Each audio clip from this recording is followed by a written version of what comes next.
Eu vou te dizer que o calor não vai embora tão cedo. E nesta semana, essa onda está ainda mais intensa.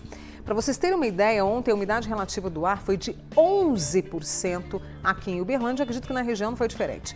É pior do que clima de deserto. A gente sofre. E aí nós convidamos a Adriana Carvalho, que é pneumologista, com a gente aqui hoje. Adriana, mais uma vez, obrigada, viu? Eu que agradeço. Já estou hidratada pela manhã. Ótimo. É bom. Mas assim, a gente sabe agora, com esse clima de deserto, a gente precisa estar mais atento ainda ao nosso organismo. Que tipo de consequência que a gente tem? Sem dúvida, as principais são as consequências respiratórias, né? Então, todo mundo deve estar sentindo o quanto que a garganta começa a ficar incômoda, ardendo, o nariz arde, os olhos coçam. Então, isso é um sinal da poluição chegando na via respiratória.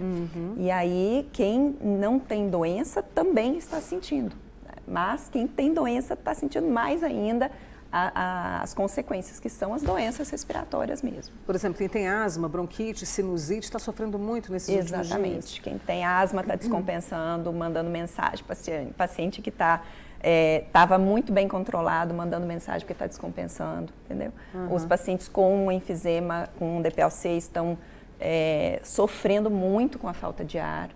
E quem não tem doença, tendo crise de alergia, crise de rinite, de sinusite, as infecções respiratórias ficam mais frequentes. Então, as pessoas gripam mais, né? Pegam mais doenças respiratórias por causa desse monte de partículas que ficam aqui no ar e não vão embora. Que tipo de cuidado? A gente sabe que os cuidados agora, eles são imprescindíveis, a gente vem alertando as pessoas. Mas diante de uma onda de calor como essa, e essa umidade relativa de deserto é pior do que o Saara, né, que a gente está vivendo. Sim. O que fazer? O que levar em conta para que a gente não tenha, né, sequelas graves, vamos dizer assim? Eu tenho orientado muito os pacientes a tomar bastante água, mais do que está habituado, né? Então, se tomava 2 litros, toma 4.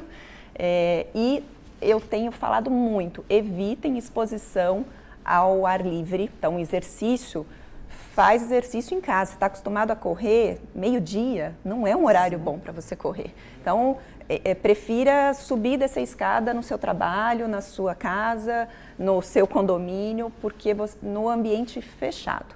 Porque respirar esse ar, se a gente pesar risco-benefício, é muito pior você respirar esse ar nesse momento do que você, não, eu preciso fazer exercício aqui. Precisa, mas evite exposição ao ar livre. E quando procurar ajuda? Então, começou a sentir, né, um pouquinho mais de desconforto respiratório, porque realmente está mais abafado para respirar, né? Mas se começou a sentir falta de ar, se a tosse está muito intensa, se você começar a ter febre, né? Então, esses são sinais para você procurar emergência. Crianças e idosos, os extremos, a gente tem que ter que tipo de cuidado? Evitar a exposição ao ar livre, ficar em ambientes que estejam sem esse contato com a fumaça, né? E se precisar sair de casa, lembrar que nós aprendemos a usar máscara na época da pandemia. Então, os idosos e as crianças, se tiverem que se expor a esses ambientes externos, usar máscara é muito importante. Sangramento no nariz agora, isso pode ser muito comum até para quem nunca teve isso, Adriana? Sim, bastante comum. O ressecamento da mucosa, tanto do nariz quanto da garganta e da via aérea, podem provocar pequenos sangramentos. O que não pode é um sangramento mais persistente ou em grande volume. Mas você assoar o nariz e sair um pouquinho de sangue, você dar uma tossidinha e sair uns risquinhos de sangue no catarro, pode acontecer. Isso é normal pelo ressecamento. Agora, se isso está muito persistente em grande quantidade, aí sim tem que procurar emergência. A gente fala muito do soro fisiológico. Como que as pessoas, às vezes, elas não sabem como usar?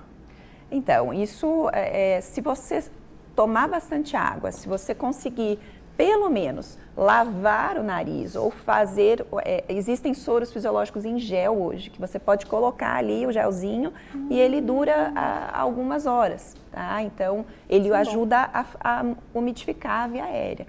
E o soro, mesmo de farmácia, que você compra esses de 500 ml, Se você colocar ali um pouquinho já na sua dieta, 3, 4 vezes ao dia, ajuda muito.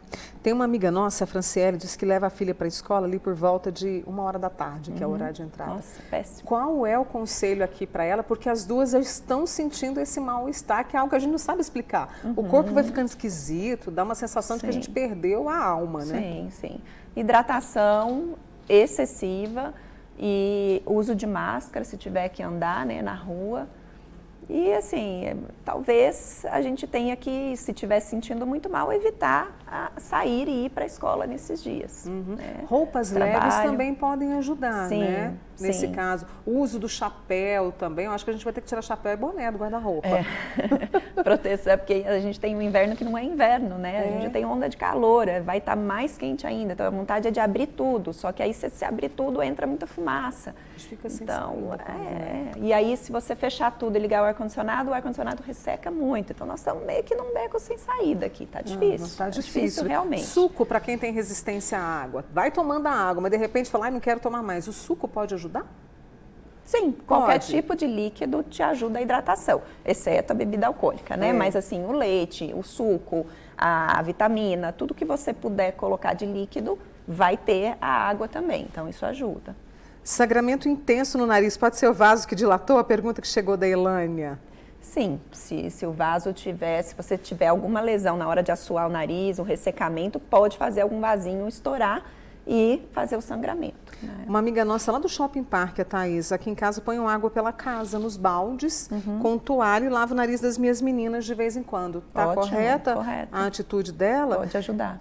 Tem uma amiga que colocou aqui a foto de um bebezinho que está nesta situação. Ela está sangrando, tem 1 mês e 20 dias. Isso pode ser consequência do tempo seco? Sim, sim. E aí, nesse caso da criança, o que fazer? 1 mês, tadinha? Ah, não, tem que procurar Nesse caso aqui, tem né? que procurar um profissional para olhar, né, como é que está a via aérea e tal, e às vezes trabalhar um pouquinho mais nessa hidratação, com inalações, né, inalação com soro pode ajudar também. Pode ajudar a melhorar, né, esse mal-estar.